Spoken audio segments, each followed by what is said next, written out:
নমস্কার বন্ধুরা, সবাই কেমন আছো? আশা করছি ভালো আছো। আমিও ভালো আছি। তো দেখো, আজকে একটি মাটনের রেসিপি নিয়ে চলে এসেছি।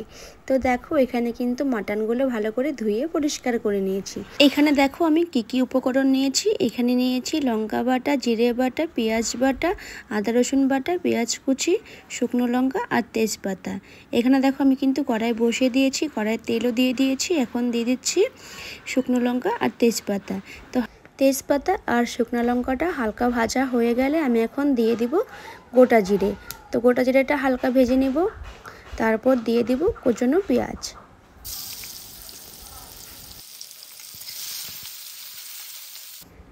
দেখো, পেঁয়াজটা হালকা করে ভেজে নিয়েছি, তারপর দিয়ে দিলাম রসুন বাটা আর আদা বাটা। তো এখন দেখো দিয়ে দিচ্ছি পেঁয়াজ বাটা। তো এখন ভালো করে কষিয়ে নেব।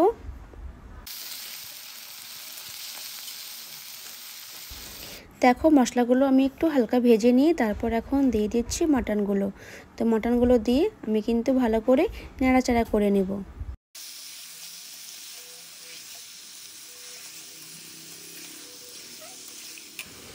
এখন দেখো আমি কিন্তু দিয়ে দিচ্ছি নুন আর হলুদ। তো হলুদ দিয়ে কিন্তু আমি ভালো মতো মাটনটা কষিয়ে নেব। আর মাটন রান্না করতে কিন্তু অনেকটা টাইম লাগে। আর এখানে কিন্তু আমি গ্যাসের ফ্লেমটা লো করে দিয়েছি।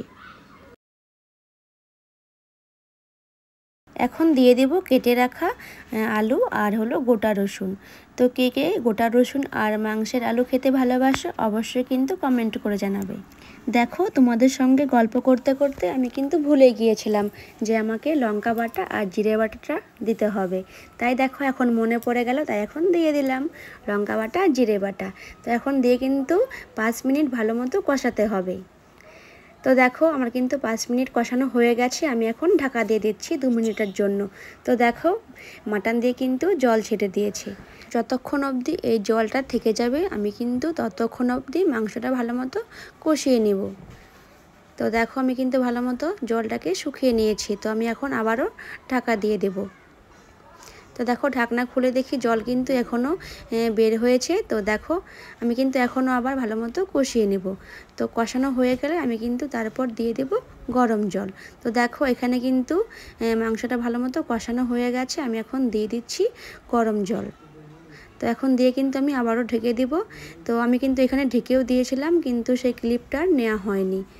তো দেখো আমার কিন্তু মাটন রান্না প্রায় শেষের দিকে। তো আমি এখন দিয়ে দিচ্ছি গরম মশলা বাটা।